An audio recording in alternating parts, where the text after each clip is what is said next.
les antipodes.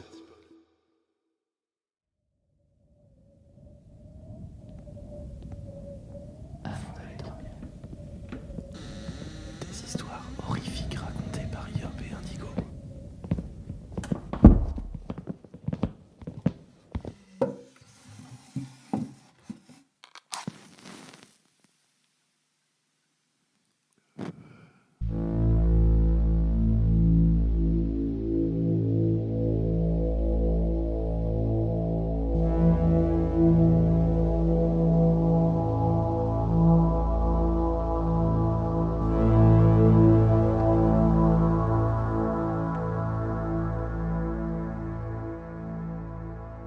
Installez-vous confortablement au fond de votre lit, remontez la couette jusqu'au menton et fermez les yeux.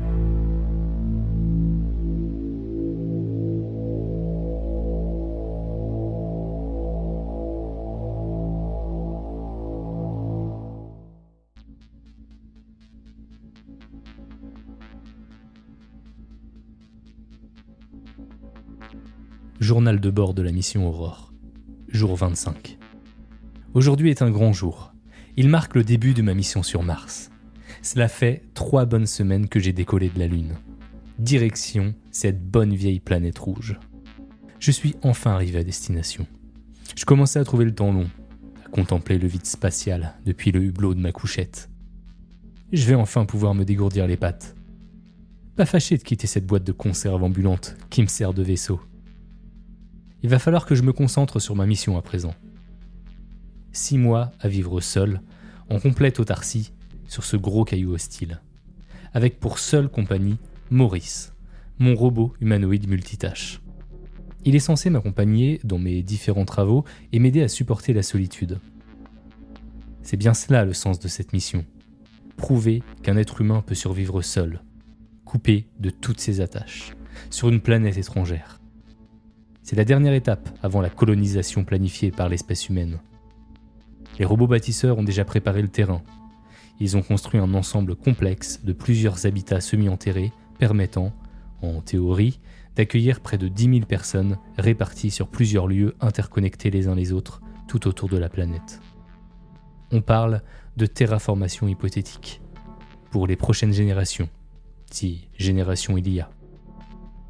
Pourquoi me faire venir ici seul, dans ce trou paumé, si c'est pour faire arriver beaucoup de gens au final ? Je n'ai jamais compris. Mais je suis pas là pour comprendre. Je suis là pour obéir aux ordres. Ma mission, ce n'est pas de juger les motivations de l'état-major. C'est de ne pas me péter le caisson dans les 6 prochains mois. Si j'y arrive, je rentrerai sur Terre tel un héros. Je recevrai une belle médaille pour cet acte de bravoure. Service rendu à l'humanité et toutes ces conneries.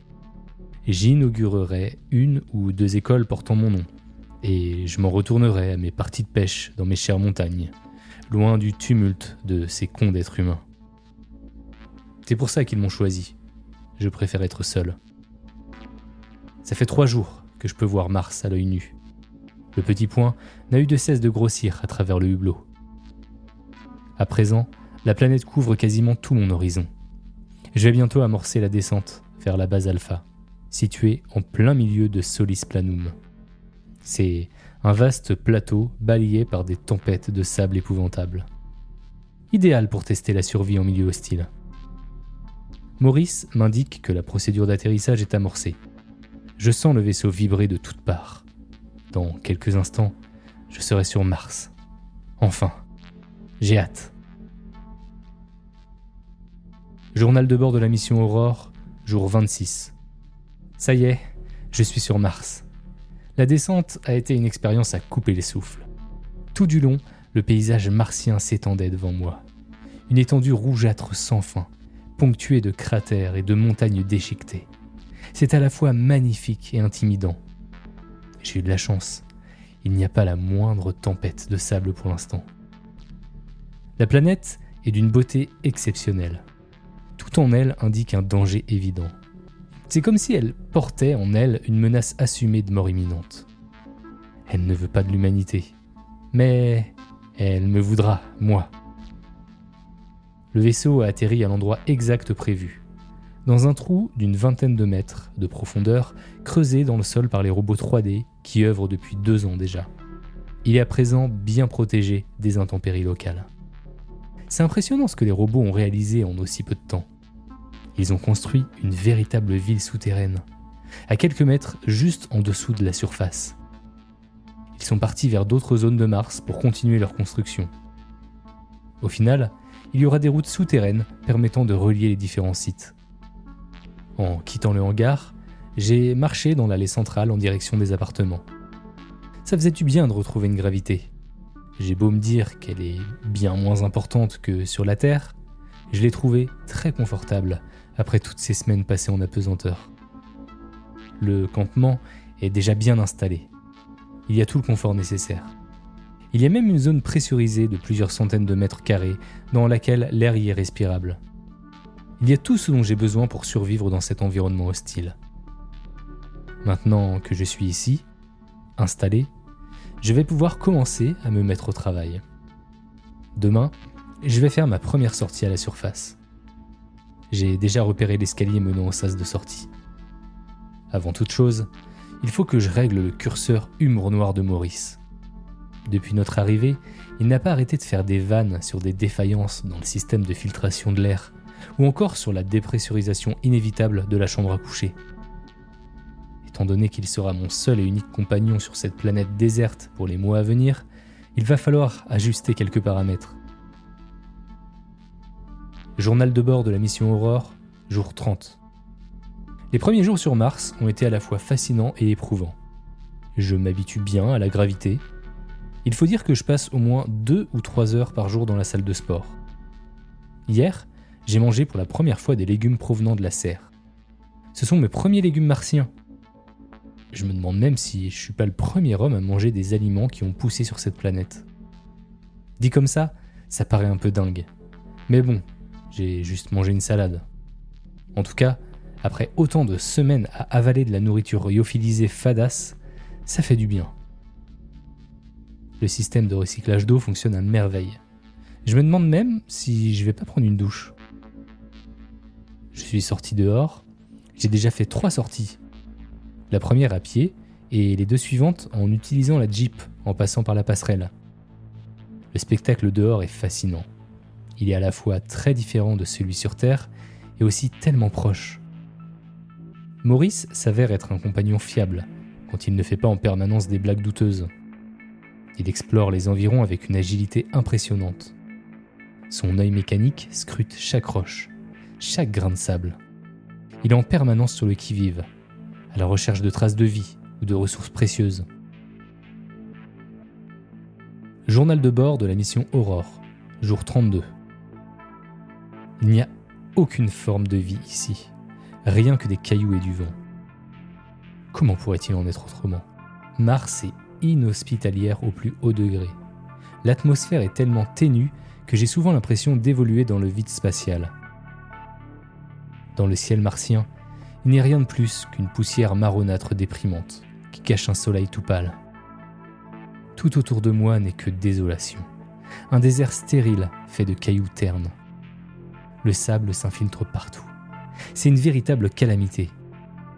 Après chaque sortie, je dois passer de longues minutes sous les aspirateurs du sas pour éviter que ce fichu sable ne pénètre à l'intérieur.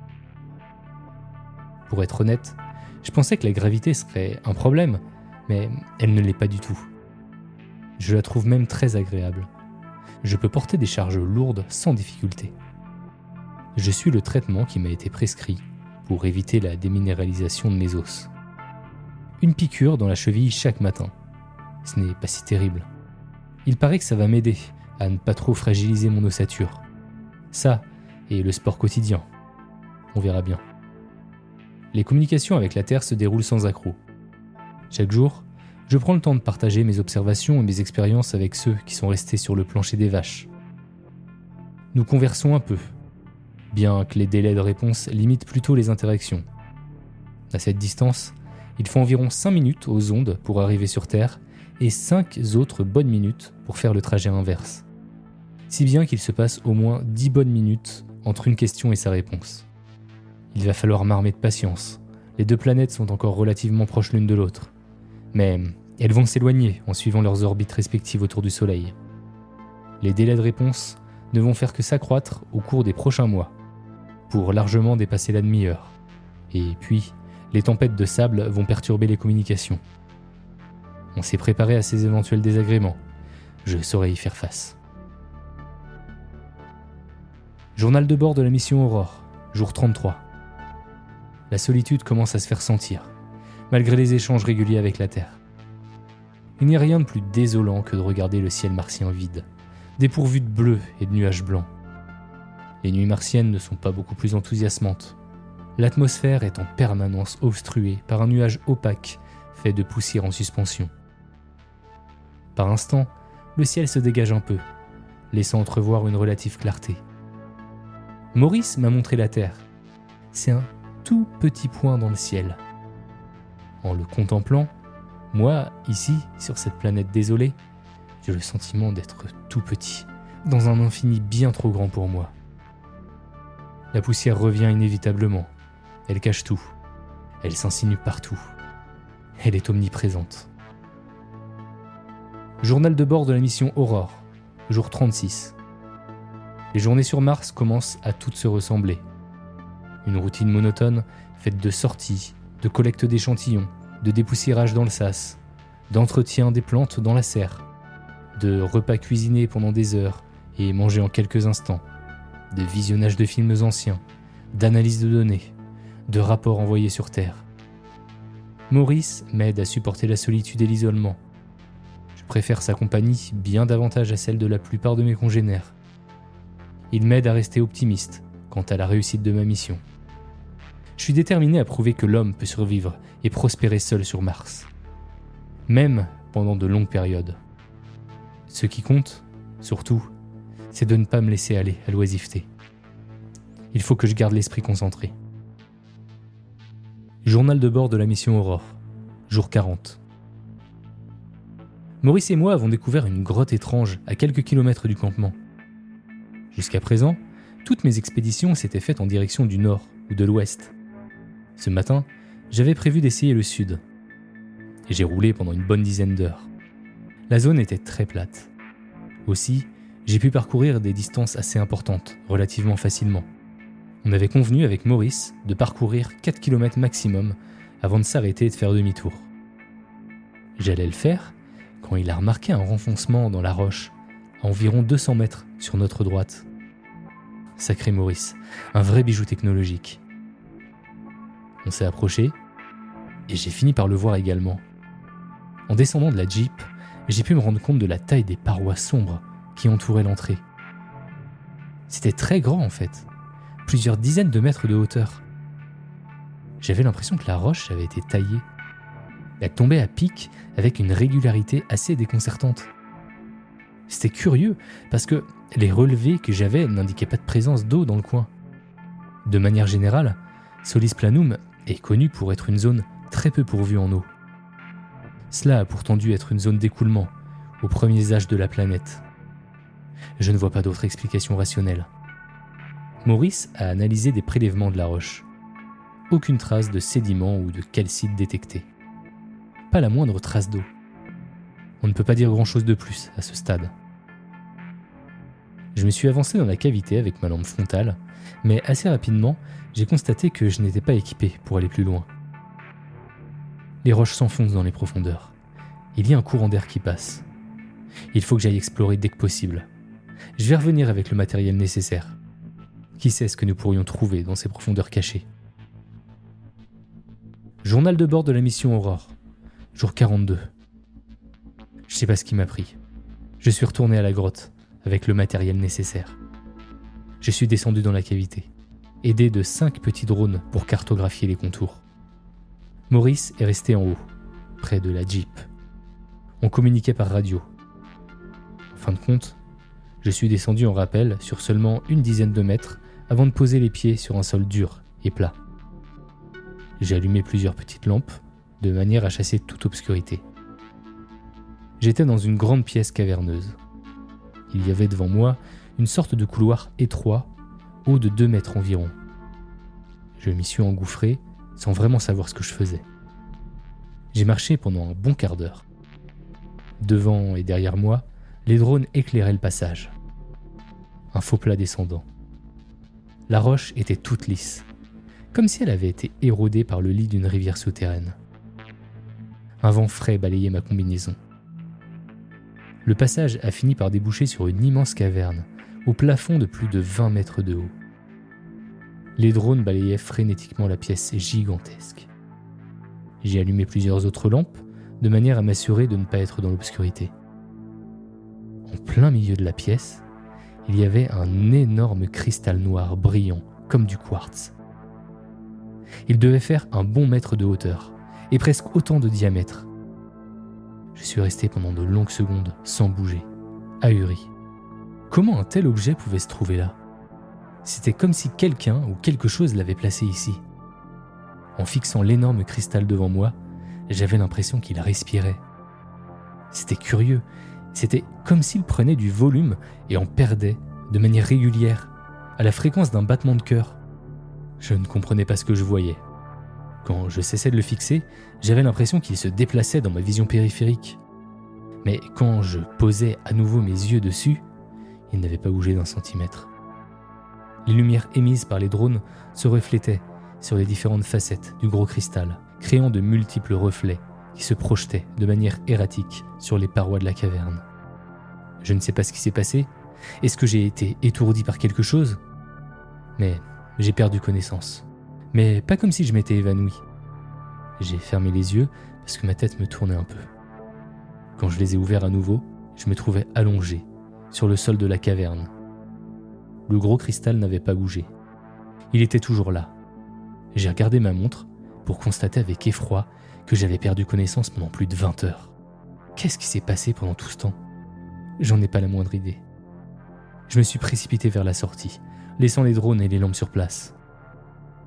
Je suis remonté le long du chemin étroit. J'ai contacté Maurice, lequel m'a tout de suite répondu, manifestement soulagé de m'entendre à nouveau.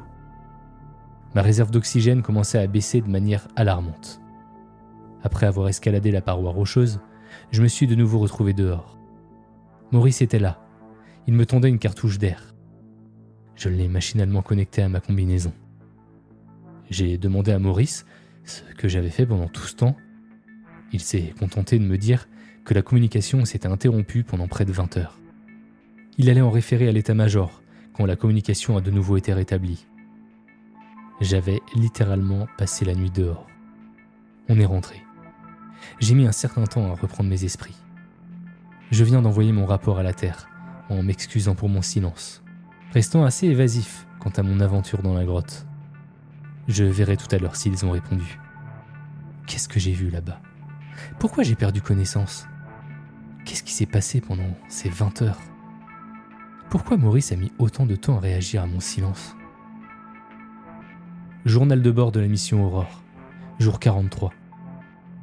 L'état-major m'a répondu d'un laconique « Si vous allez bien, nous allons bien. Des tempêtes de sable sont annoncées à compter de ce soir. Préparez-vous à ce que les communications soient coupées. » C'était bien ma veine. Il n'est pas question de retourner à la grotte dans ce contexte. Je vais employer mon temps à mettre de l'ordre dans mes appartements. Maurice est bizarre depuis notre virée dans la grotte. D'habitude, il fait tout le temps des blagues. Là, il est muet comme une carpe. Il se contente de me regarder, mais ne parle pas. Je vais revoir ses paramètres. C'est pas le moment de plonger dans la sinistrose. Journal de bord de la mission Aurore, jour 47. Quelque chose d'étrange se passe ici. Je fais des cauchemars. Au début, je pensais que c'était des hallucinations dues à l'isolement. Mais plus les jours passent, plus je suis convaincu qu'il se passe quelque chose d'autre. J'ai l'impression que ça a quelque chose à voir avec le cristal que j'ai vu dans la grotte. Je ne sais pas pourquoi, je n'arrête pas d'y penser. Ça m'obsède. Dehors, la tempête de sable bat son plein. C'est impossible de sortir. Je me sens pris au piège ici. Maurice ne va pas mieux. Il s'exprime de plus en plus avec un ton lancinant et déprimé. Est-ce que c'est moi qui me fais des idées ? Il y a quand même une bonne nouvelle. J'arrive toujours à communiquer avec la Terre. Je pensais que la tempête de sable couperait toutes les communications, mais apparemment, ce n'est pas le cas. Tant mieux. suis fatigué. J'ai mal à la tête. Je vais m'allonger quelques instants. Journal de bord de la mission Aurore, jour 48. Je l'ai vue. La forme sombre qui hante mes songes. Elle m'est apparue pour la première fois cette nuit, de toute son immonde enveloppe. Elle a fait exprès de me dévoiler son ignoble face. C'est un résidu putride de matière visqueuse qui se meuvent dans un corps difforme, à mi-chemin entre l'homme et le cadavre en décomposition. Elle s'est avancée vers moi. J'ai senti son haleine fétide, chargée de milliers de cadavres avariés, pourrissant, dans des eaux stagnantes, emplies de moisissures et de vers grouillants. Ses jambes donnaient l'impression d'être constituées de plusieurs bouts d'os éclatés, sur lesquels des lambeaux de chair restaient accrochés. Là où aurait dû se trouver son estomac, il y avait plusieurs mains et plusieurs pieds qui gesticulaient en se débattant dans une sorte de soupe verdâtre répugnante. Entre les différents membres frémissants, je pouvais apercevoir des milliers de petites créatures rouges, noires et blanches qui se tordaient comme des vers. C'était abject. Ses bras étaient des os recouverts de lames acérées, souillées de matière sanguinolente. À la place de ses mains, je pouvais distinguer 2 grandes serres, telles celles d'un rapace se jetant sur sa proie. Sa tête, oh mon Dieu, sa tête, elle était constituée d'un bec difforme qui lui servait de bouche. Elle n'avait pas d'yeux, ou plutôt si, elle avait des yeux un peu partout sur le visage. Des globes oculaires injectés de sang de toute petite taille, qui se déplaçaient dans une mélasse poisseuse et visqueuse. En guise de nez, l'effroyable horreur avait 2 fentes hideuses. Elle n'avait pas de cheveux, plutôt une multitude de tentacules gluantes qui se tortillaient dans tous les sens. Elle se tenait debout, au pied de mon lit. Elle m'observait patiemment. Elle se nourrissait de ma détresse et prenait son temps. Je me suis réveillé en sursaut. J'ai mis un bon moment à sortir de ma torpeur, tant l'effroyable apparition m'a semblé réelle.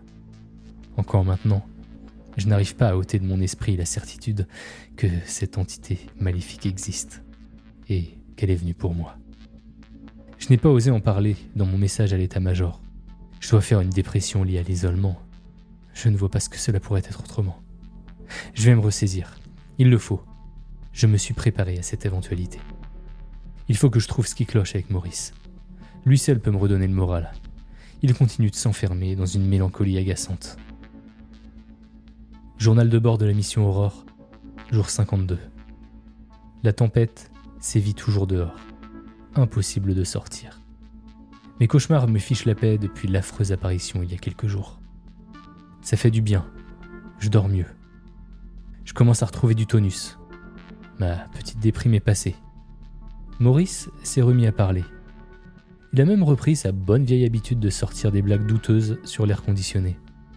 Je continue à échanger des messages avec l'état-major.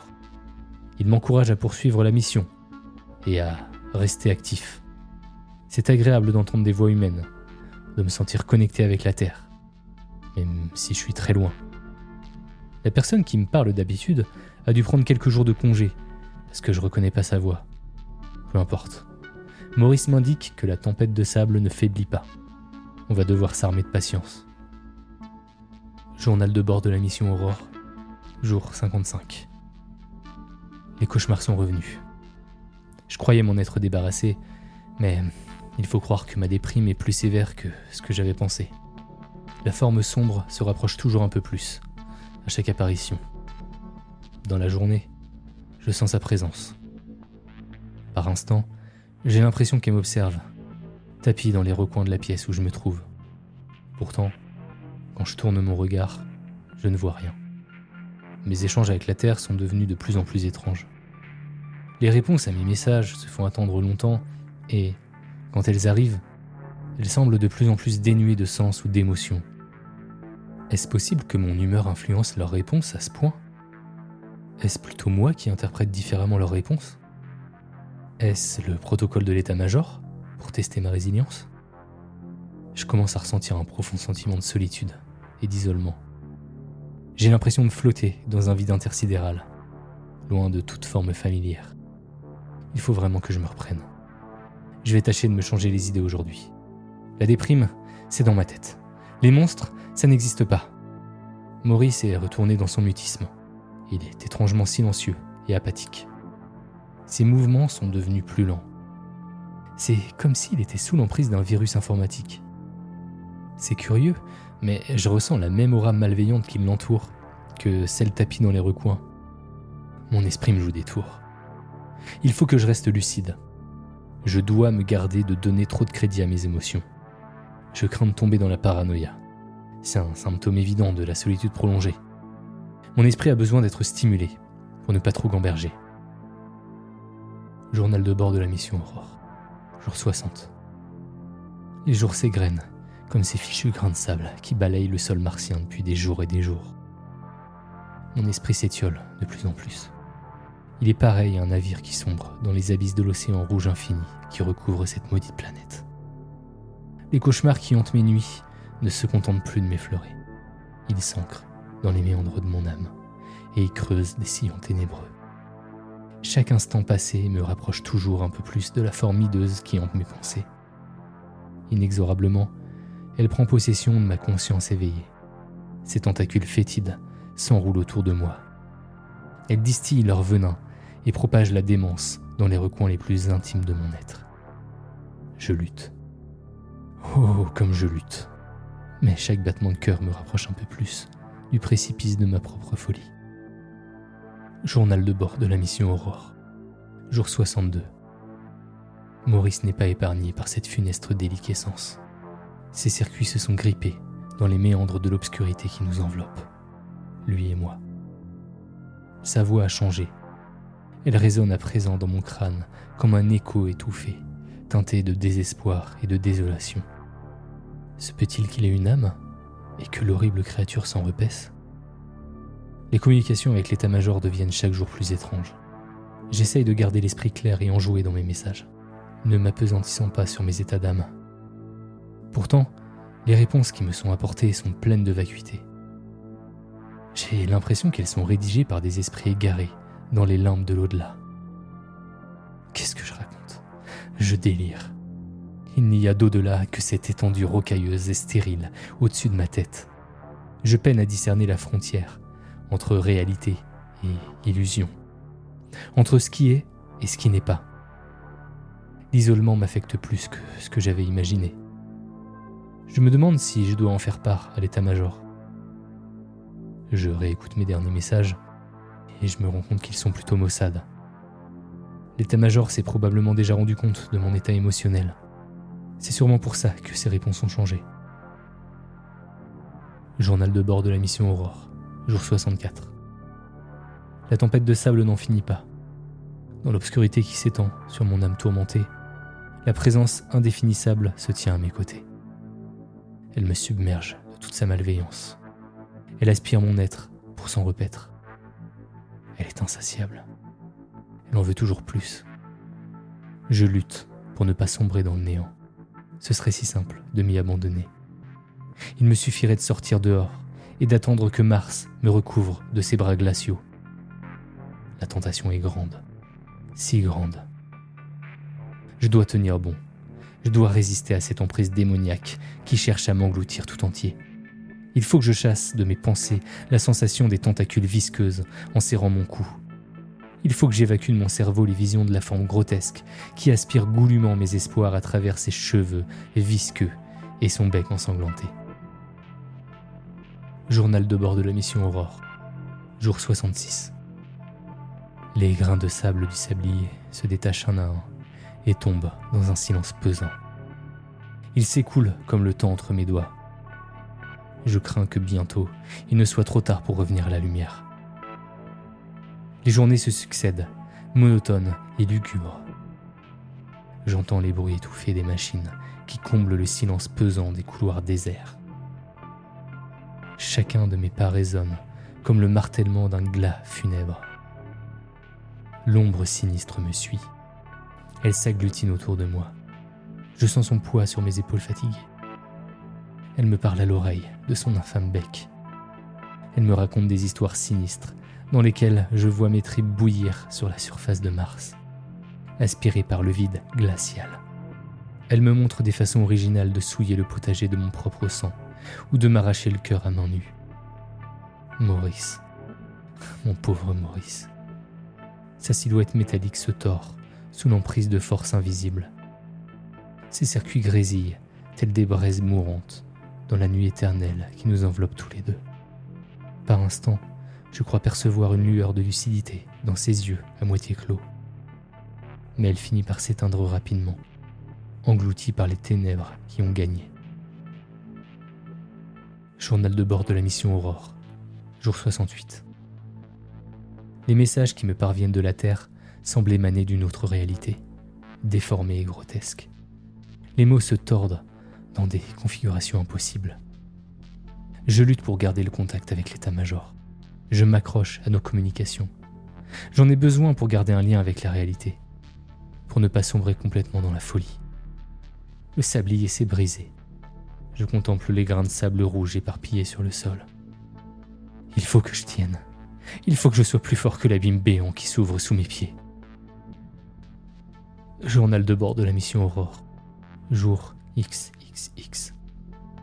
La formideuse me saisit la main de ses serres crochues et sanguinolentes, transmettant à travers ma peau la sensation de sa chair putride, visqueuse et glaciale.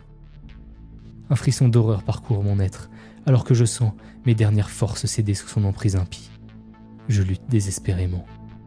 Mais dans les profondeurs de mon âme tourmentée, une terreur grandissante m'étreint. Je sens les ténèbres glacées de Mars m'attirer inexorablement vers leur abîme sans fond, tandis que le murmure insidieux de la folie s'insinue dans mes pensées. Il faut que cela cesse, que je m'échappe de ce cauchemar vivant. J'ai ordonné le décollage imminent vers la Terre, indifférent aux conséquences pour le hangar ou les honneurs futurs. Mais la réponse reçue m'engloutit dans une nouvelle terreur. Des instructions glaciales, émanant de la voix familière, me guident vers une libération par le feu. Elles m'exhortent à m'immoler dans la serre. Et, tandis que j'entends les navrantes injonctions, je ne peux m'empêcher de penser aux flammes léchant ma peau craquelée par le brasier. Dans un éclair de lucidité terrifiante, je réalise l'ultime horreur. Le message reçu précède de quelques secondes mon propre rapport. La voix qui me hante depuis des éternités, calme et déconnectée, ne peut être terrestre. Les ténèbres se resserrent autour de moi, m'entraînant vers l'abîme. D'où vient cette voix sinistre ? Qui ou quoi se cache derrière cette abomination qui hante mes jours et mes nuits ? Est-ce elle qui me manipule depuis le début ? Je réalise que tous mes efforts sont vains. Cette voix glaçante me poursuivra où que j'aille, au plus loin des enfers.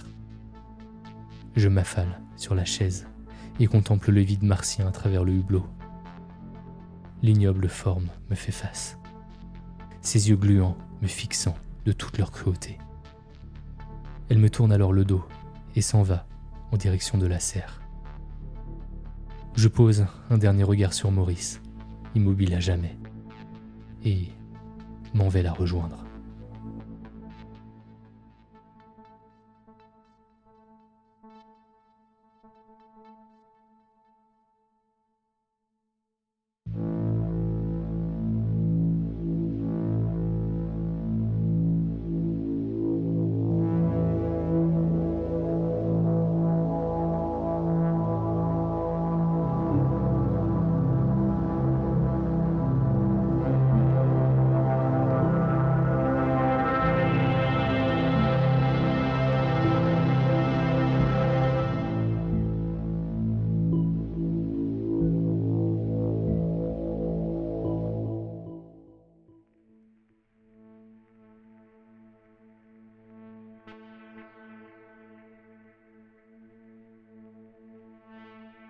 Mon arrière-grand-père n'était pas une bonne personne, loin de là. Dans les années 30, mon pays était sous l'emprise d'une dictature violente, et c'est avec une grande honte que je dois dire qu'il y était profondément impliqué. Mon arrière-grand-père était un tortionnaire et un meurtrier travaillant pour un État qui violait les droits de l'homme et massacrait sa propre population quotidiennement. Ironiquement, il était un homme très religieux, catholique, et semblait penser qu'il n'y avait aucune contradiction à aller à la messe le matin et à tuer des gens l'après-midi. Dans les années 40, lorsque la dictature commençait à être renversée, mon arrière-grand-père sentit le souffle froid de la justice sur sa nuque. Étant un homme catholique dévoué, il avait raconté tous ses actes répréhensibles à son prêtre. Puis, il fit ce qu'il faisait de mieux. Il enleva le prêtre, l'exécuta et jeta son corps dans les mêmes bois où il avait jeté toutes ses autres victimes. D'une manière étrange, mon arrière-grand-père échappa à la justice humaine, mais pas à la justice de Dieu, ou ce qui massacre ses descendants depuis lors. Personne ne l'a dénoncé, et son nom n'a été rendu public comme étant un tueur impitoyable agréé par l'État que des décennies après sa mort. Cependant, même si la plupart ne savaient pas qui il était vraiment, apparemment quelqu'un le savait. Il fut retrouvé sauvagement assassiné quelques années après la fin de la dictature. Son corps avait été crucifié, sa gorge tranchée et ses yeux arrachés. Justitia caeca est, memoria aeterna est. La justice est aveugle, la mémoire est éternelle. C'était écrit en sang sur le mur à côté de son corps. Oui, son corps était dans l'église où le prêtre qui l'avait tué prêchait, à côté de l'autel, à l'endroit où se trouvait la statue de Jésus. La statue elle-même n'a jamais été retrouvée. Après la disparition de mon arrière-grand-père, ce qui a mis fin à sa vie s'en est pris à mon arrière-grand-mère. Elle vivait dans une petite ferme à la campagne. Je ne sais pas si elle voulait simplement déménager dans une zone rurale ou si elle essayait d'échapper à ceux qui avaient tué mon arrière-grand-père. Si c'était le dernier cas, cela n'avait pas fonctionné. En 1975, elle fut retrouvée écrasée sous le tracteur familial. Écrit en sang sur la porte de sa maison, les mêmes mots latins qui étaient écrits près de son mari décédé. Justitia caeca est, memoria aeterna est. Mon grand-père fut le suivant. À la fin des années 80, il est rentré chez lui soudainement, criant que Jésus voulait le tuer. Ma grand-mère lui a dit de partir, pensant qu'il était ivre. Il est parti, et c'était la dernière fois que quelqu'un l'a vu. Et quelques années plus tard, la malédiction est passée à ma grand-mère. Mon père l'a trouvée un jour en rentrant de l'école. Il y avait une croix en bois avec un manche pointu enfoncé dans sa poitrine. Elle saignait mais était en vie. Elle a été emmenée à l'hôpital et chaque fois que quelqu'un lui demandait qui avait fait cela, elle répondait fermement « Jésus ». Cela s'est reproduit quelques jours plus tard. Elle fut retrouvée dans la chapelle de l'hôpital, clouée à la croix accrochée au mur, remplaçant la statue de Jésus, ses poignets coupés et le sol inondé de sang. Comme elle était déjà à l'hôpital, ils ont réussi à la sauver et un policier était alors posté dans sa chambre d'hôpital en permanence. La statue de Jésus n'a jamais été retrouvée. Après cela, la famille de mon père a toujours été en mouvement. Il louait toujours différentes maisons, se déplaçant entre les États et les villes. Et seules les croix protestantes étaient autorisées à proximité de ma grand-mère. Elle a réussi à survivre pendant longtemps en prenant ses précautions, jusqu'à l'âge adulte de mon père. Elle avait également 3 enfants avant la disparition de son mari, et tous étaient conscients de la malédiction, ce qui a finalement beaucoup bénéficié à ma génération. Un jour, malgré toutes ces précautions, elle a dû assister à une audience au tribunal en tant que témoin. Malgré l'État étant laïque, pour une raison quelconque, tous les tribunaux ont encore aujourd'hui des croix catholiques. Cela signifie une croix avec une image de Jésus. 3 jours après l'audience, elle a été retrouvée morte, avec le cou horriblement déformé. Lorsqu'ils l'ont ouvert, il y avait un morceau de bois coincé dans sa gorge. Un morceau qui était en réalité la statue de Jésus. La croix dans le tribunal était bien sûr vide. Quelqu'un a écrit le même vieux message sur le mur, en dessous, avec un couteau. Justitia caeca est, memoria aeterna est. J'étais déjà né à ce moment-là, et je me souviens être allé à ses funérailles. C'était soit en 2006, soit en 2007. Un enterrement auquel aucun de ses enfants n'a assisté. Personne ne savait à qui la malédiction passerait ensuite. Et les cimetières, comme tout le monde le sait, sont pleins de croix et de statues de Jésus. Il s'est avéré que la malédiction est passée à son enfant aîné, ma tante. Elle n'a pas duré longtemps. 3 ans après les funérailles, elle a été retrouvée morte dans son appartement. La porte avait été fracturée et quelqu'un était entré et l'avait battue à mort. Son visage était tellement détruit qu'ils ont utilisé les dents pour confirmer qu'il s'agissait bien de son cadavre. Comme de tradition, quelqu'un avait écrit sur le mur avec du sang. Oui, il s'est avéré qu'une de ses voisines avait une statue de Jésus de taille humaine, une statue qui n'a jamais été revue après le meurtre. Et elle n'avait ni mari ni enfant. Cela signifiait que la malédiction passerait au prochain membre de la lignée. Lorsque mon père a été informé du meurtre, il a immédiatement su qu'il serait le prochain. Avec mon arrière-grand-mère, il avait fallu plus de 20 ans à la malédiction pour l'atteindre. Avec mon grand-père, cela avait pris environ 10 ans. Avec ma tante, seulement 3 ans. L'intervalle de temps se réduisait à chaque fois. Si le schéma continuait ainsi, il imaginait qu'il aurait environ 1 an ou 2 tout au plus avant qu'une statue de Jésus en colère ne soit devant sa porte, prête à le tuer de manière horrible. Ensuite, ce serait le tour de mon oncle, puis de ma mère, et enfin, de moi. Mon père avait trouvé une solution intelligente. Il a vendu tout ce qu'il possédait, acheté un bateau et s'est mis à naviguer loin. Je ne le voyais plus qu'1 ou 2 fois par an après cela. Pour mon anniversaire et le sien, il ancrait brièvement son bateau et nous allions le voir là-bas. Mais autant que ma mère l'aimait, elle ne pouvait pas gérer ce type de relation à longue distance. Ils ont fini par divorcer et ma mère a commencé à fréquenter un autre homme, un ancien agent fédéral très riche. Peut-être que cela la libérerait de la malédiction après tout. Eh bien, ce n'est pas le cas.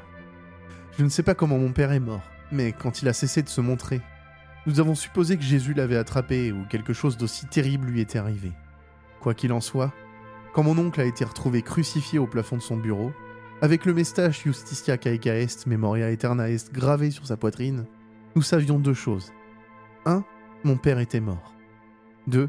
La malédiction serait bientôt transmise soit à moi, soit à ma mère. Ma mère a alors décidé de vivre de la même manière que ma grand-mère avant sa mort. Elle a acheté une caravane, un fusil de chasse, des pistolets, et a commencé à m'apprendre à tirer. À partir de ce moment-là, je vivais avec elle et mon beau-père sur la route, ne passant jamais plus de 3 jours dans la même ville. Et pourtant, nous avons eu des situations délicates. Une fois, pendant que nous dormions, le pare-brise s'est brisé, et j'ai vu une silhouette humanoïde très familière entrer dans la caravane. Elle bougeait ses membres, mais ne clignait pas des yeux ni ne tournait la tête. Dans sa main, elle portait un grand éclat de verre. La statue de Jésus se dirigeait vers ma mère, prête à la poignarder. J'ai attrapé l'un des pistolets et tiré sur la silhouette. Le bras portant l'éclat est tombé de son corps, mais elle s'est rapidement accroupie et a repris l'éclat et s'est de nouveau dirigée vers ma mère. Mon tir n'était pas très précis, et je ne l'ai pas touchée cette fois-ci. Elle a réussi à poignarder une des mains de ma mère, lui coupant 3 doigts, avant que mon beau-père ne l'abatte avec le fusil de chasse. Nous avons ensuite pris les membres et les morceaux encore contentionnés, et tout brûlé. Il y a aussi eu un autre moment où nous avons été encore plus proches de la mort. Mon beau-père conduisait la caravane lorsqu'une camionnette hors de contrôle est apparue à très grande vitesse derrière nous, manquant presque de nous percuter. Mon beau-père a rapidement dérapé, faisant presque basculer la caravane. À quelques centimètres près, nous avons évité que le camion ne détruise notre véhicule. Le camion s'est violemment écrasé contre une voiture qui était devant nous sur la route, provoquant une explosion, et le crash a répandu beaucoup d'huile en feu sur la route. Ma mère et moi avons attrapé nos armes, sachant que cela pourrait très bien être l'œuvre de la malédiction. Et en effet, c'était le cas. De l'intérieur du camion en feu, une silhouette humanoïde en bois de la taille d'un homme représentant Jésus est sortie, brûlant en flammes et couverte d'huile, de sang et de débris. Mon beau-père a rapidement appuyé sur l'accélérateur, et nous nous sommes éloignés de cet endroit le plus rapidement possible. Ce à quoi nous ne nous attendions pas, c'était à sa vitesse de course. La caravane atteignait 80 km/h, et pourtant la statue enflammée nous rattrapait presque. Ma mère a ouvert la vitre arrière et tiré dessus avec le fusil de chasse. Les balles ont arraché sa tête, mais elle continue à courir de plus en plus vite, et elle a réussi à nous rattraper. La chose a sauté à l'intérieur de la caravane, brisant la vitre arrière et mettant le tapis en feu. Ma mère lui a tiré dessus de nouveau, créant un énorme trou dans son torse. Pourtant, l'idole continuait, saisissant le fusil de ma mère et le pliant avec une force impossible. J'ai attrapé l'un des pistolets et lui ai tiré dessus de nouveau, réussissant à détruire ses jambes. Mon beau-père a alors freiné. Le Jésus a été projeté vers la vitre avant, la brisant et étant jeté sur la route. Pendant que j'utilisais l'extincteur, mon beau-père s'est assuré de lui rouler dessus plusieurs fois, jusqu'à ce qu'il ne reste que des morceaux cassés. Après cet incident, ma mère a décidé de me confier aux soins de mon beau-père, et m'a dit adieu. Nous avions déjà des téléphones portables à ce moment-là, donc je restais en contact constant avec elle. Chaque jour, elle appelait. Elle me racontait comment les attaques devenaient plus féroces et continues. La malédiction s'intensifiait, essayant de nouvelles tactiques pour l'atteindre. Des statues déguisées, plusieurs attaquants, même l'un armé d'un fusil une fois. Cela a duré des années. J'ai réussi à me construire une vie rien qu'à moi. J'ai un emploi stable, un appartement et une petite amie. Mais il y a 7 jours, elle m'a simplement envoyé un message disant « Je suis désolé ». Hier, lorsque la police a frappé à ma porte, je m'attendais déjà à la nouvelle. Ce à quoi je ne m'attendais pas, c'est à la rapidité avec laquelle la malédiction passerait à l'acte cette fois-ci. Ils n'étaient pas là pour me dire que ma mère avait été assassinée. Ils étaient là pour me dire que mon beau-père avait été sauvagement assassiné. Il avait été poignardé plus d'une centaine de fois, et quelqu'un avait écrit avec du sang à côté du corps « Justitia caeca est, memoria aeterna est ». Il n'y aura pas de 20 ans, de 10 ans, ni même de 3 ans pour moi. La chose est probablement déjà en route. J'ai rompu avec ma petite amie, et je prie pour que cela soit suffisant pour la sauver. Peut-être y a-t-il un moyen de rompre la malédiction ? Je doute sincèrement d'avoir suffisamment de temps pour cela. Même si j'ai peur, je ne peux qu'espérer que la malédiction s'arrête avec moi. Je n'ai pas la même volonté ni la même force que ma grand-mère ou ma mère. Je ne pense pas tenir face à une seule rencontre avec les statues. Les planches de bois couvrant les fenêtres de mon appartement furent facilement brisées par la statue de Jésus, qui s'était insinuée chez moi sans effort. Je me suis rapidement levé du lit et attrapé mon fusil de chasse, qui était déjà chargé et posé à côté de moi. La statue avançait vers moi, les crochets qu'elle avait utilisés pour grimper jusqu'à mon appartement entre ses mains. J'ai pointé mon arme et tiré. La statue a volé en arrière vers le mur, et je l'ai encore et encore abattue, jusqu'à ce qu'il ne reste que des morceaux d'elle. J'ai immédiatement dû changer de pantalon par la suite. Il y a quelque chose dans la peur absolue de faire face à la mort qui jette votre dignité par la fenêtre. Ainsi, j'avais survécu à la première attaque. Ça ne ferait que devenir plus difficile à partir de ce moment-là, pensais-je, tandis que les policiers me mettaient dans leur voiture. Je n'avais même pas protesté quand ils ont pris mon fusil de chasse et m'ont appréhendé pour l'usage imprudent d'armes à feu. Eh bien, leur dire que des statues de Jésus essayaient de me tuer aboutirait à ce qu'ils m'enferment dans un endroit pour patients mentaux, qui sont généralement remplis d'images du Christ. Je ne vivrai pas beaucoup plus longtemps de toute façon.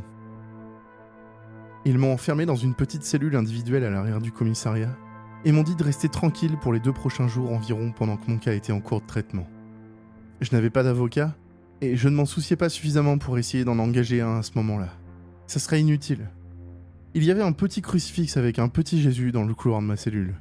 C'était une question de temps avant que cet objet inanimé ne devienne très animé et ne me transforme en objet inanimé. Vous devez donc imaginer ma surprise quand l'un des agents m'a dit que mon avocat était là pour me voir.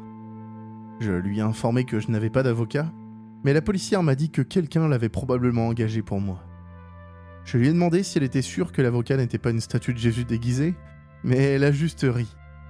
Tremblant, je suis allé dans la salle de réunion pour mon éventuelle perte. Heureusement, l'avocat n'était pas un Jésus déguisé, mais un prêtre, qui se trouvait également avoir une licence de droit. Père Abraham Hudson. C'était un Anglais qui semblait avoir la cinquantaine et pourtant est en grande forme physique. Et il parlait un français parfait, sans aucun accent anglais. En parlant avec lui, j'ai découvert que le prêtre était également polyglotte et érudit. Il parlait tchèque, latin, italien, espagnol, anglais, allemand et portugais, et un peu de grec basique. Hudson m'a dit que le Vatican avait été informé de mon cas et l'avait discrètement envoyé pour enquêter et trouver une solution. La malédiction qui affectait ma famille, m'a-t-il dit, était extrêmement rare, mais pas inconnue. Il y avait eu 3 autres cas connus dans le passé, et dans l'un d'entre eux, ils avaient presque réussi à briser la malédiction. Et c'était lui qui menait cet effort. Il m'a montré une photo Polaroid, datée de 1991. Elle représentait le corps d'un adolescent plein d'os fracturés, exposés, et de membres contorsionnés, retirés de la scène par la police française. Ensuite, il m'a donné une copie du dossier qu'il avait rédigé lorsqu'il travaillait sur le cas de ce pauvre garçon dans les années 90. Je lui ai demandé si je pouvais vous en parler dans ce podcast, et il m'a autorisé. Selon lui, ce dossier est la clé pour sauver ma vie. J'écris ce rapport pour nous aider à faire face à de futures instances de cette malédiction particulière, si le besoin devait jamais se représenter. Ce à quoi nous sommes confrontés est une terrible malédiction qui élimine des lignées entières et utilise des figures de notre foi sacrée à des fins néfastes. Avant de continuer, je dois dire que nous avons échoué à protéger Philippe Dessolé, et que notre échec, en ce sens, lui a coûté la vie. Cependant, son sacrifice ne sera pas vain, car les connaissances que nous avons acquises avec son cas nous aideront certainement à traiter des affaires similaires à l'avenir. La malédiction se manifeste d'une manière simple mais dangereuse. Les statues de certains saints prennent vie et tentent de tuer des membres de certaines lignées sanguines de toutes les manières possibles, souvent très macabres, avant de laisser un message écrit à côté du corps et de disparaître apparemment. Les statues peuvent être de n'importe quelle taille, et il semble que chaque statue ait des capacités ou des stratégies différentes. Cependant, ces statues peuvent encore être détruites, et il semble y avoir un délai de refroidissement entre les attaques des objets possédés. Si une attaque échoue, pour quelque raison que ce soit, sa destruction ou la mise en confinement de l'attaquant, ce délai de refroidissement se produit. Il peut varier de 2 jours à 1 mois, voire des années, dans les premières étapes de la malédiction. Avant d'aborder le cas de Philippe Désolé, nous devrions discuter des rapports concernant cette malédiction qui ont précédé le sien, que j'ai réussi à localiser dans les archives confidentielles du Vatican. Ces rapports étaient très anciens et leur état de conservation laissait à désirer. La première instance remonte à la fin du XVIe siècle, et il n'y a pas beaucoup de détails si ce n'est qu'elle s'est produite au Portugal à la fin du XVe siècle et a abouti à l'annihilation d'un petit village.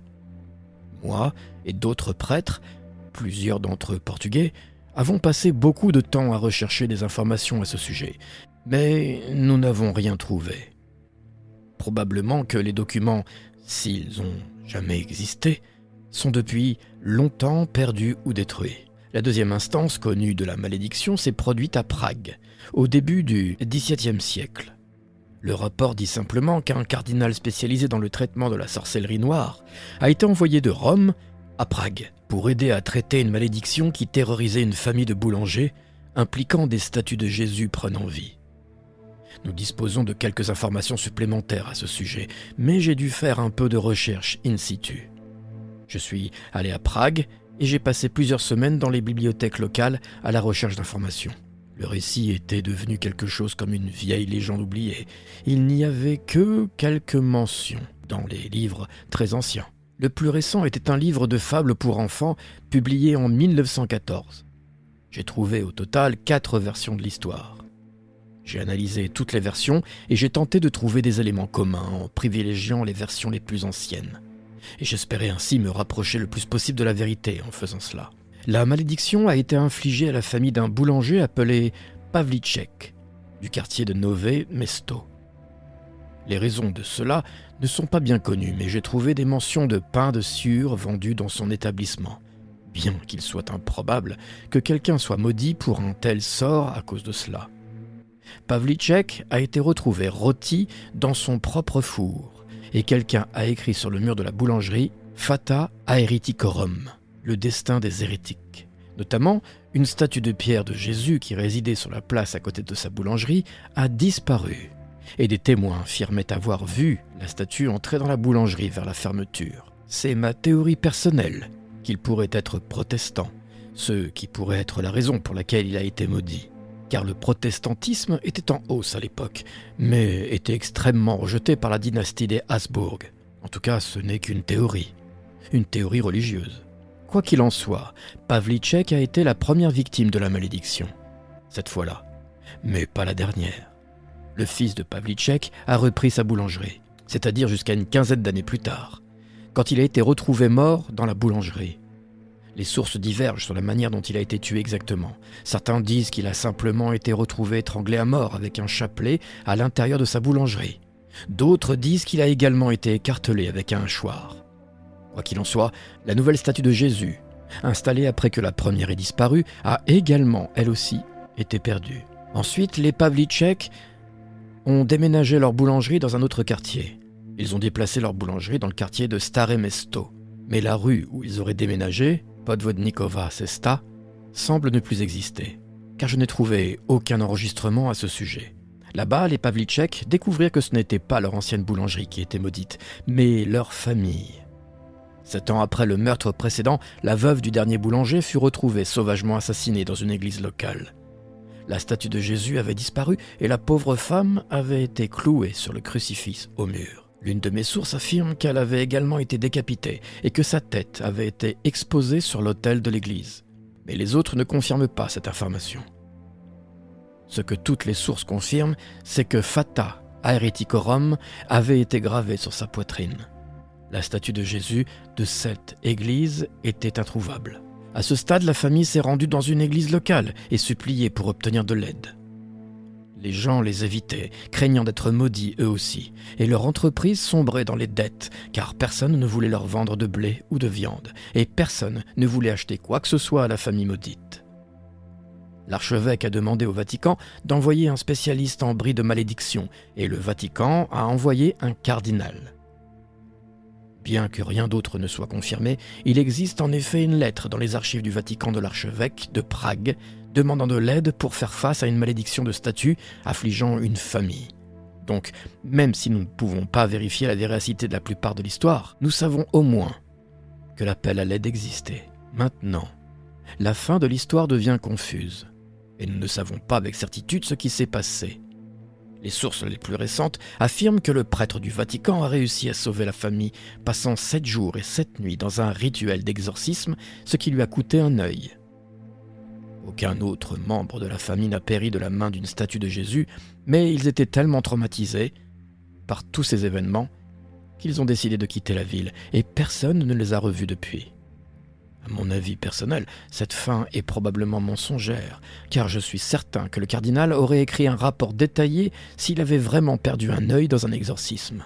Les agressions contre les prêtres pendant les rites d'exorcisme sont quelque peu courantes, mais presque jamais à une telle extrémité. La fin des Pavlíček, selon les sources les plus anciennes, était un peu plus tragique. Même avant l'arrivée du cardinal à Prague, une autre statue de Jésus a pris vie et a brutalement assassiné un autre membre des Pavlíček, cette fois par défenestration. La population a alors décidé que les Pavlíček étaient non seulement maudits, mais qu'ils infectaient la ville de mal. Et ensuite, ils ont lynché la famille et ont brûlé leur maison et leur boulangerie. Malheureusement, je pense que cela est beaucoup plus probable, et la raison pour laquelle le Vatican n'a pas d'autre rapport sur cette affaire, je réfléchis, c'est parce qu'il n'y avait plus personne pour être sauvé, car les Pavlíček avaient tous été assassinés. Dans le cas de Philippe Desolé, j'ai pu observer le cas en personne. La raison pour laquelle j'ai passé des semaines à Prague était parce que je voulais le sauver, en étudiant les itérations précédentes de la malédiction. Cependant, même si je n'ai pas réussi à le sauver, j'ai des raisons de croire que j'étais très, très proche de le faire. L'ancêtre de Desolé, Jean-Michel Desolé, était l'un des principaux lieutenants de Jean-Baptiste Carrier, pendant le pic de la terreur de la Révolution française. Il était personnellement responsable de la rafle des prêtres et des religieuses catholiques, ainsi que de quiconque était soupçonné de soutenir l'insurrection vendéenne pro-monarchique, ou même lié à quiconque se serait rebellé. Ces personnes étaient ensuite soit noyées en masse dans la Loire, soit abattues ou guillotinées. Selon les rapports, Jean-Michel et ses hommes ont également commis des péchés extrêmement déplorables contre les prisonnières. Après la chute de Robespierre, Jean-Michel Desolé a été jugé avec Carrier pour crime de guerre et guillotiné. Craignant les représailles, sa famille a déménagé loin de la France et n'est revenue que pendant les dernières années du règne de Napoléon.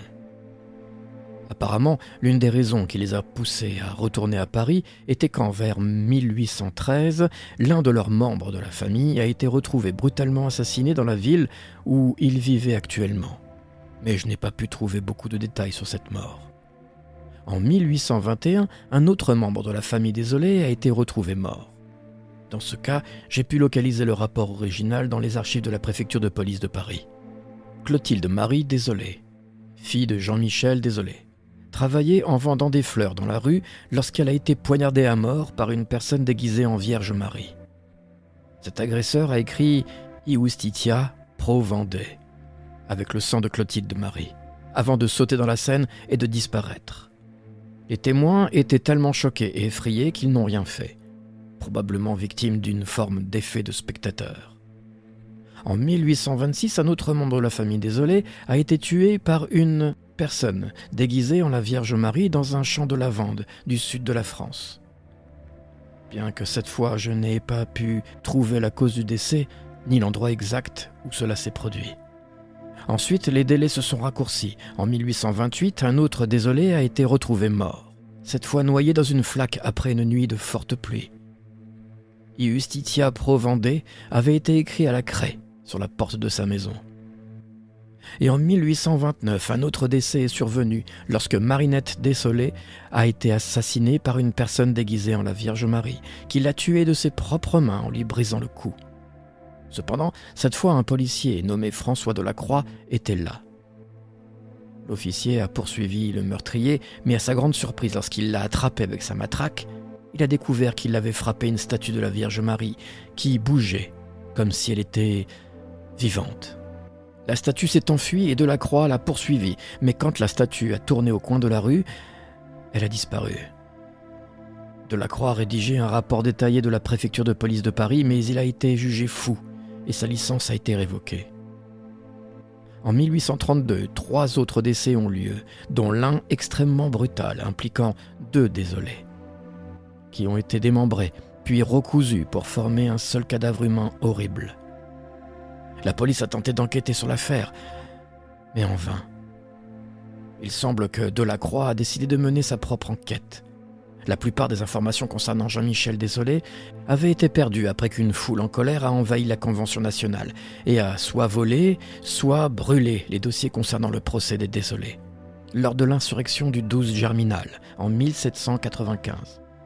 Les informations que j'ai recueillies sur l'implication de Desolé en tant que lieutenant de carrier et sa participation aux atrocités de la Vendée ont en fait été découvertes par Delacroix après qu'il a interrogé les personnes ayant vécu ce temps tumultueux.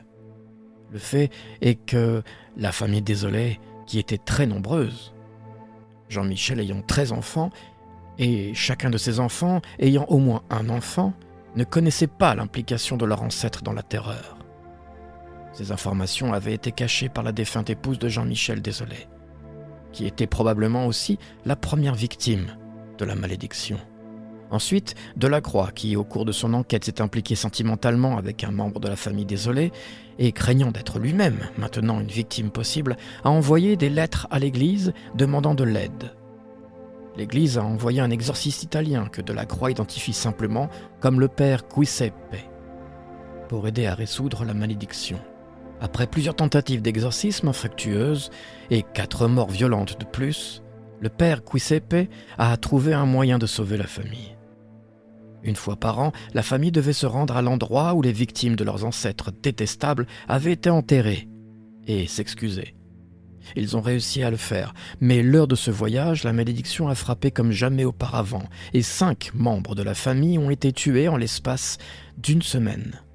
Après les excuses, cependant, les meurtres ont cessé.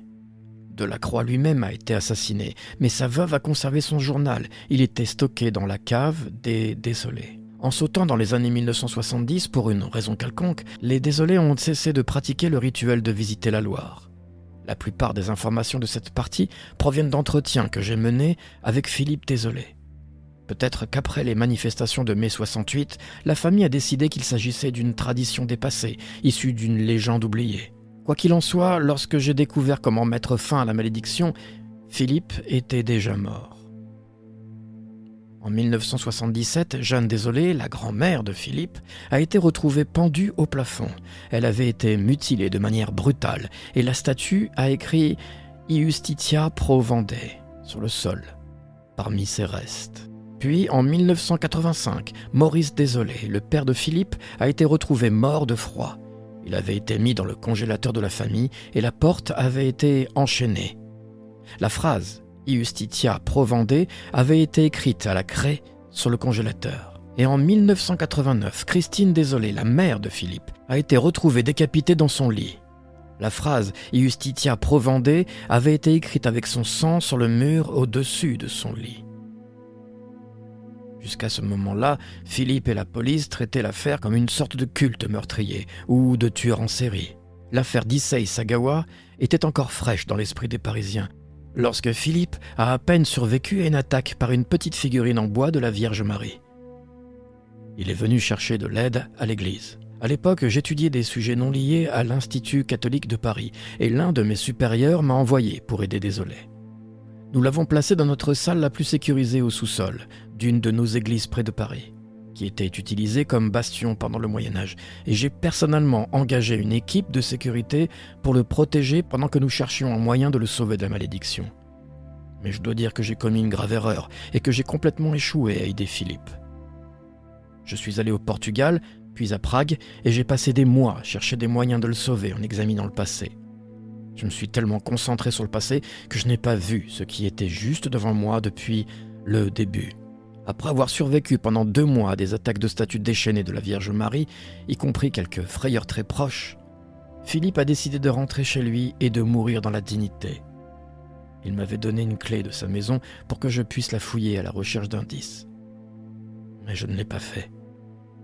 Je croyais que sa famille aurait difficilement quelque chose qui pourrait m'aider.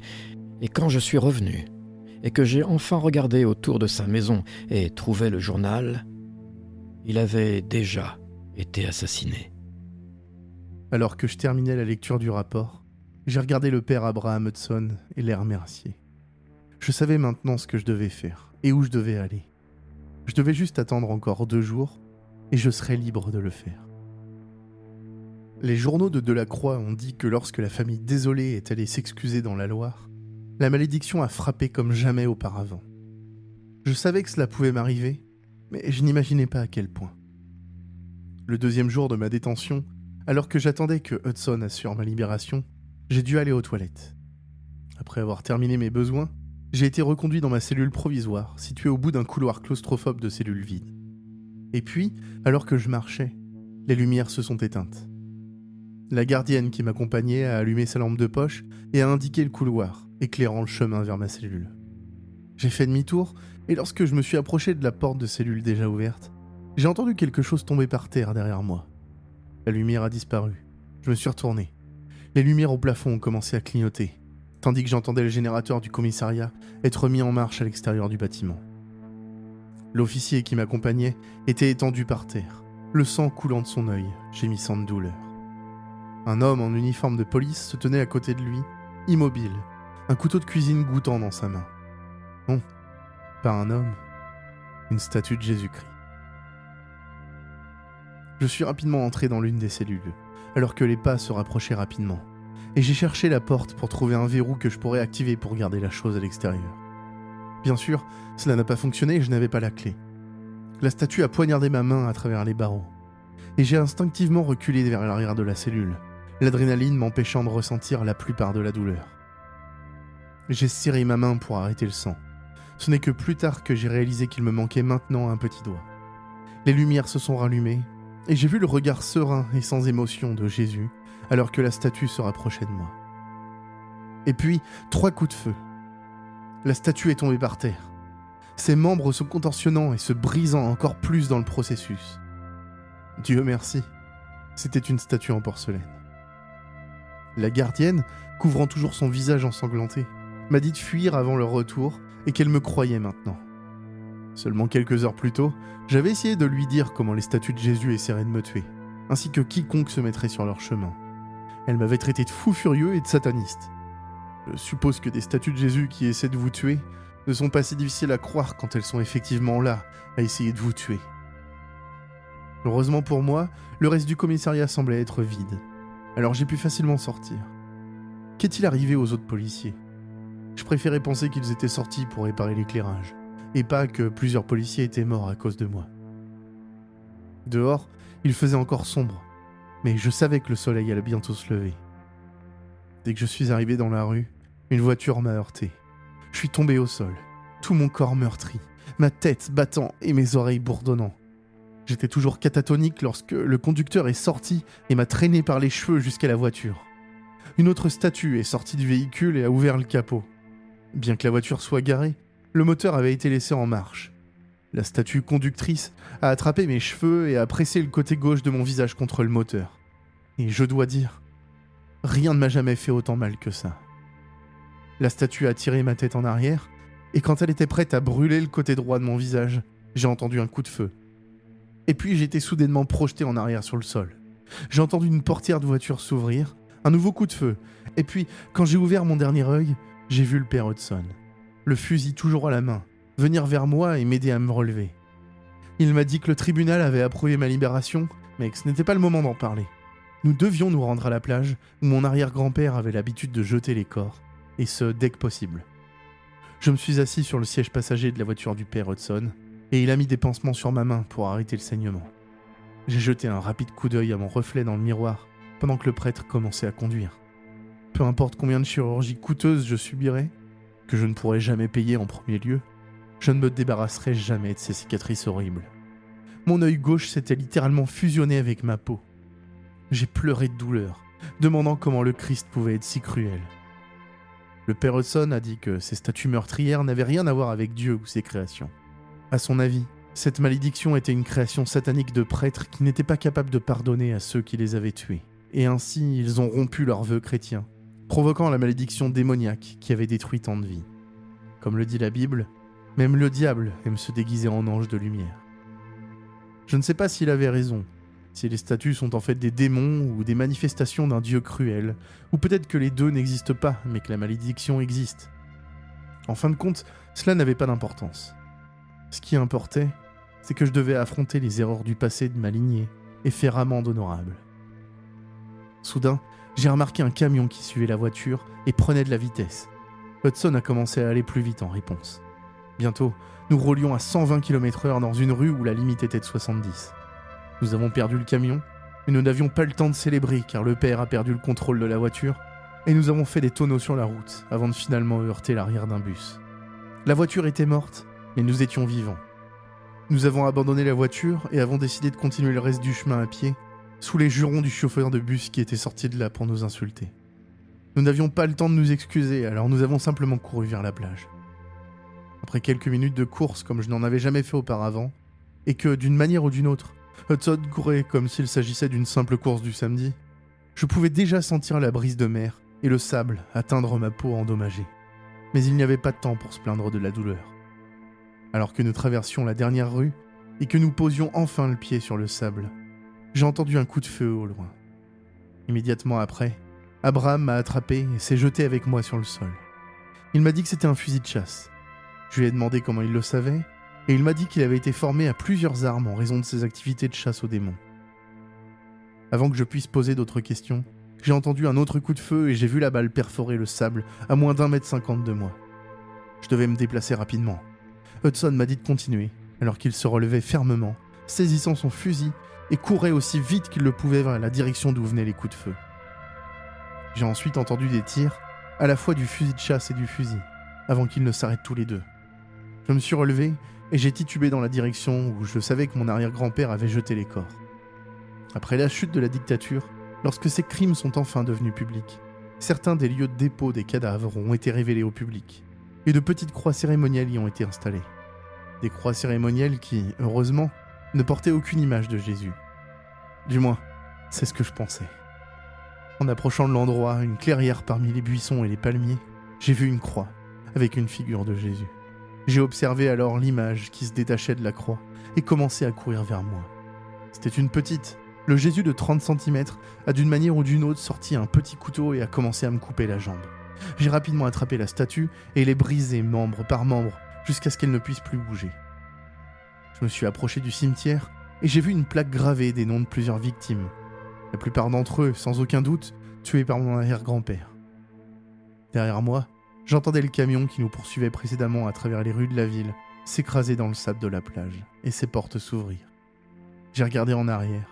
6 statues de Jésus de taille humaine sortaient du camion et couraient dans ma direction, toutes armées d'armes de mêlée. Ça allait être une mort très violente.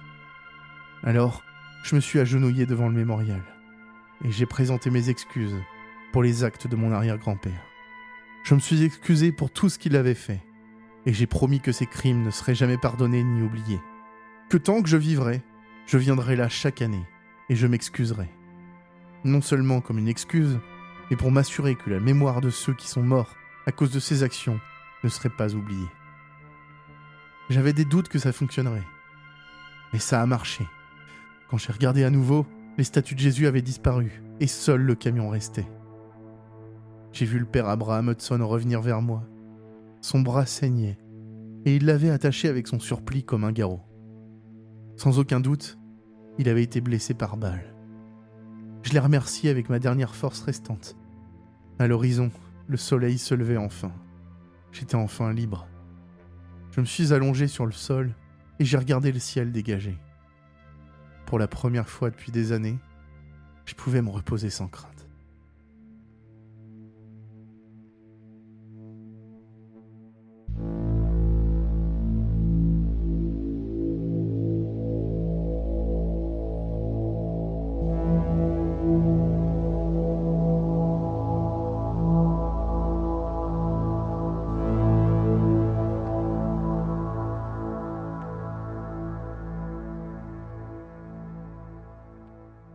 Et le bonsoir, chers Zadados, c'est Indigo du podcast Avant d'aller dormir.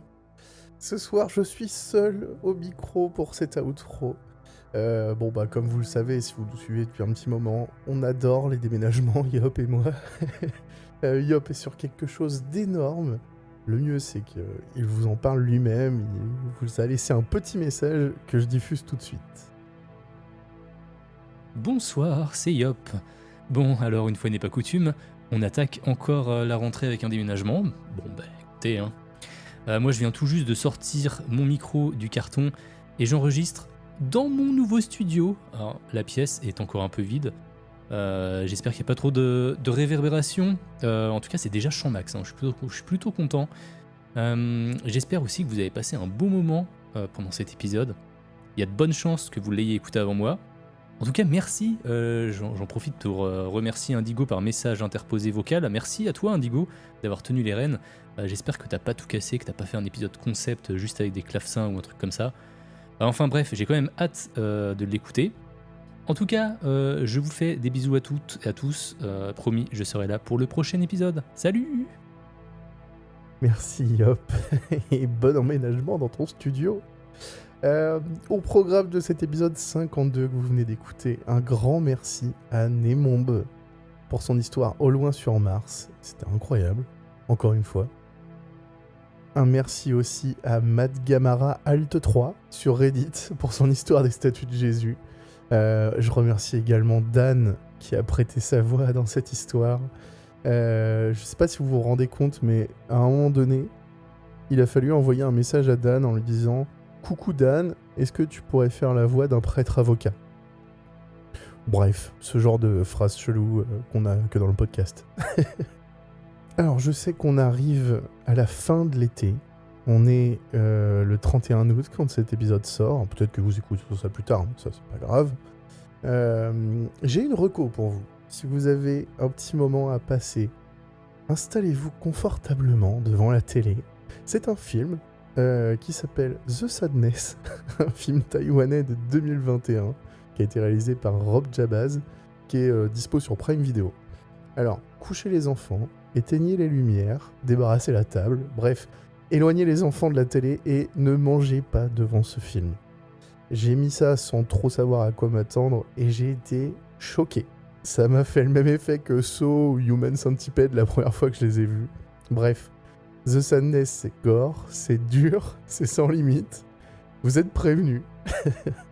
Sans transition, un petit point sur Patreon pour les Adados qui nous soutiennent et profitent de nos épisodes bonus. Ce mois-ci, on a ajouté 2 Quick Sleep.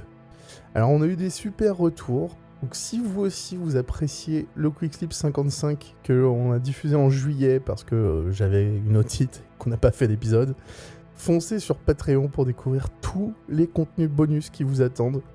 J'en profite pour remercier également nos nouveaux patrons. Un immense merci à Julien, Matt, Ariami, Sarah, Giroto, Donovan, Suela, Thomas, Bleu Pigeon, pourquoi pas, Audrey, Anneux, Oriane, Lucie, Clara, Zanto, Yog Sotot, Jérémy, Jeanne Vivi, j'en ai dit un de trop je crois, Jeanne Vivi, Flux, Jérémy, Rose, ah putain, les otites _ c'est pas cool TMTC, Lauriane, Myrtille, Natacha, Flora, Fabinus, Margot, Julie, Lustucru, Lorkéane, Zaza, Nina, Akinao et Tankal.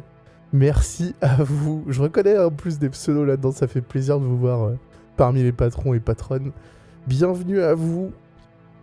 Et on se quitte comme toujours, avec une petite histoire garantissant clavecin, racontée par Lily Amit. Bonne écoute.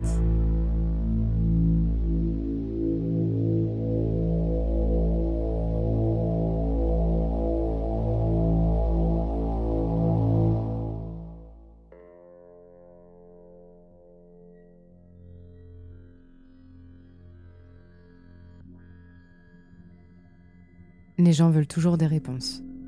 Pourtant, ils sont rarement prêts à les accepter. Le problème est que parfois, les réponses peuvent être plus troublantes que la question sans réponse. Et parfois, elles ne font qu'engendrer davantage de questionnements. Parfois, les réponses ne valent pas ce qu'on en attend. C'est ce que j'ai appris en tant que détective spécialisé dans les affaires de personnes disparues. Il y a quelques semaines, j'ai commencé à enquêter sur une affaire particulièrement inquiétante. 3 jeunes filles avaient apparemment disparu dans les bois près de la ville, et leurs parents étaient morts d'inquiétude. La disparition faisait grand bruit dans cette petite ville. Les équipes de recherche étaient déployées en force. J'étais avec l'un des nombreux groupes de personnes à fouiller les bois dans toutes les directions. Nous savions que nous devions agir rapidement si nous voulions les retrouver vivantes. Pendant plusieurs jours, nous n'avions absolument rien trouvé et nous entamions notre 5e nuit de recherche. Personne n'osait le dire à haute voix, mais nous savions ce que nous cherchions à ce stade, des cadavres. Nous savions que ces filles n'allaient pas sortir des bois indemnes comme si de rien n'était. J'ai continué à chercher, marchant seul dans l'obscurité des bois, guidé par ma lampe de poche. Tandis que mon équipe fouillait ailleurs, dans d'autres directions. La recherche était l'une des expériences incroyablement sombres et isolantes. C'est une tâche très sinistre et morbide de chercher les restes de 3 enfants disparus. C'était une froide nuit d'automne. Un croissant de lune s'élevait haut dans le ciel. Les feuilles d'automne recouvraient le sol boueux alors que je continuais mon chemin.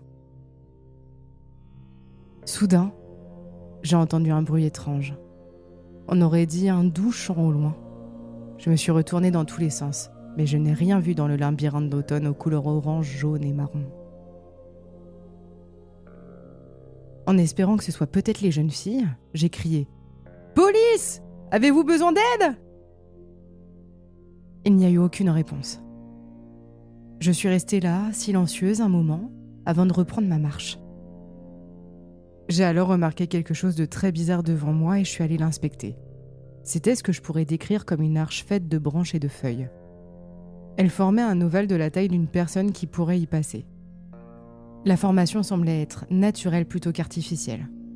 Cela ressemblait à quelque chose que l'on pourrait mettre en scène pour un mariage ou une séance photo. C'était comme quelque chose sorti d'un vieux conte folklorique. Ce qui s'est passé ensuite dépasse l'entendement. Une petite créature est passée devant moi dans l'obscurité, se déplaçant en dansant et fredonnant une mélodie particulière. Elle est entrée dans le faisceau de ma lampe torche et j'ai pu voir qu'elle ressemblait à un très petit vieil homme avec une longue barbe grisâtre et un chapeau pointu bordeaux. La créature, qui se promenait avec désinvolture, ressemblait exactement à un gnome que l'on verrait dans une représentation générique de conte de fées. Voir quelque chose d'aussi caricatural, mais pourtant bien réel devant moi, était surréaliste, étrange et perturbant. Cela ne pouvait pas être vrai. Je ne pouvais pas croire ce que je voyais. J'avais l'impression de perdre la tête. J'ai observé le petit gnome espiègle sautiller vers l'arche en bois. Avec un rire, il a traversé l'arche et a disparu complètement sous mes yeux. J'étais choquée de vivre réellement cela. Toute ma conception de la réalité s'effondrait. Je me suis demandé, avais-je été droguée d'une manière ou d'une autre ? Cela dépassait tout ce que la fatigue pouvait expliquer. Je me suis approchée de l'étrange formation en arche et je l'ai examinée de près. Elle était simplement faite de bâtons et de feuilles. Rien de spécial. J'ai passé mon bras à travers et je l'ai laissé là un moment. Rien au début, mais ensuite, il a commencé à devenir légèrement engourdi. Je l'ai retiré et j'ai regardé à nouveau l'arche. La sensation est revenue dans mon bras. Est-ce que je suis vraiment en train de considérer cela ? Ai-je pensé ? En l'absence totale d'explication pour ce que je venais de voir, j'ai décidé de risquer les dangers que je pourrais affronter en passant par cette arche apparemment mystique. Me sentant un peu ridicule, j'ai pris une profonde inspiration. et j'ai marché prudemment à travers la structure ovale naturelle faite de bâtons. Soudain, mon esprit était dans un état second. C'était comme se réveiller d'un rêve. J'ai regardé autour de moi pour voir les mêmes bois dans lesquels je me trouvais, mais il faisait clair et ensoleillé. Tous mes sens étaient étrangement exacerbés. Mon esprit bourdonnait. J'ai baissé les yeux pour voir que ma lampe torche que je tenais avait disparu. Les feuilles semblaient plus lumineuses, l'air était plus agréable et tout était calme. Où étais-je ? J'ai regardé autour de moi et c'est alors que les petites créatures sont apparues, sortant de derrière les arbres environnants. Il devait y en avoir une dizaine. Les gnomes souriaient en dansant en cercle, riant et chantant une chanson étrangement familière. L'un des gnomes s'est approché devant moi et a commencé à fouiller dans mes poches de manière espiègle. Il a trouvé la monnaie que j'avais là et a volé une seule pièce de 20 centimes. Il a levé la pièce brillante dans l'air qui reflétait le soleil brûlant au-dessus. Il a laissé échapper un rire malicieux et a mis la pièce dans sa poche et a rejoint les autres dans leur danse. Je n'avais aucune idée d'où j'étais, de ce que j'étais en train de voir ou de comment réagir à tout cela. Soudain, les gnomes se sont tous enfuis en courant plus profondément dans la forêt. Je les ai poursuivis, en passant par une ouverture étroite dans une partie dense de la végétation. J'ai été accueilli par un environnement nouveau et troublant, avec la sensation intense que quelque chose allait terriblement mal. Je me suis retrouvé dans un grand cercle d'arbres au cœur de la forêt. Ma course s'est vite transformée en une marche lente et incertaine. Au début, ce que je voyais ressemblait à un tas de rochers jaunâtres empilés soigneusement les uns sur les autres en une rangée. Mais en m'approchant, il était clair et indéniable que ces tas étaient faits de crânes. Leur rire devenait de plus en plus fort et sinistre, et leur danse de plus en plus frénétique à mesure que je m'avançais lentement. Le goût du fer remplissait inexplicablement ma bouche. En m'approchant, je pouvais voir que le sol était couvert d'une substance rouge foncé. L'air devenait épais et humide et je commençais à me sentir très claustrophobe. Les gnomes dansaient de plus en plus vite en cercle, tout en ricanant de manière maniaque et tenaient des entrailles et des viscères. Tout autour d'eux, sur le sol, il semblait y avoir les restes sanglants de dizaines de corps méconnaissables. Il y avait tant de sang. L'odeur nauséabonde de la mort attaquait mes narines et me retournait l'estomac. J'étais submergée par des vagues de panique. J'avais l'impression que mon esprit s'était complètement éteint et que j'étais paralysée sur place. Les gnomes se sont tournés vers moi en souriant, continuant simplement leur chant sombre et morbide. Je me souviens juste d'avoir crié et crié aussi fort que je le pouvais. Puis plus rien. Le reste est un trou noir. Je me souviens de rien, mais selon mon partenaire, il m'a retrouvée dans un état second, allongée sur le sol boueux de la forêt sombre où je cherchais les filles. Apparemment, je tenais ma lampe torche et je marmonnais pour moi-même. Il dit que j'ai dû avoir un épisode psychotique. Je ne suis pas si sûre. Je serais tentée de tout attribuer au stress du travail, mais quand j'ai vérifié dans ma poche, une pièce de 20 centimes avait inexplicablement disparu. J'ai passé les jours suivants à examiner les dossiers de l'affaire. J'avais beaucoup de théories, mais aucune qui tenait vraiment la route. Selon les rapports, le voisin des enfants disparus regardait par la fenêtre de sa cuisine tout en faisant la vaisselle. Il aurait vu l'aînée des filles mener ses deux jeunes sœurs par la main dans les bois. Elle fredonnait une étrange mélodie en disparaissant ce jour-là dans la nature, pour ne plus jamais être vue. Les dossiers de l'affaire ont également révélé que les filles disparues avaient apparemment emporté un livre de l'étagère de leur salle de jeu, avant de s'évanouir dans la nature. C'était un livre de contes pour enfants, avec des illustrations joyeuses de gnomes dansant à travers la forêt. Le livre s'intitulait « Les gnomes enchantés du soleil radieux ». Je peux encore entendre leur étrange chant dans ma tête, parfois quand je suis seule. Je ne pense pas que nous retrouverons un jour ces filles, ni que nous comprendrons vraiment ce que j'ai vécu. Et je me convainc de plus en plus chaque jour que je n'ai vraiment pas besoin de réponse.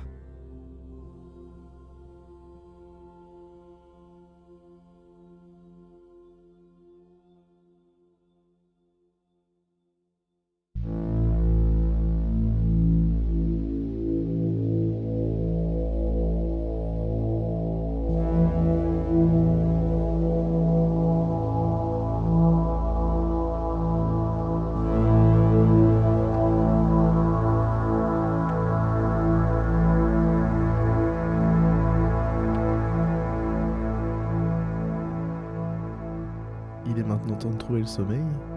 À bientôt.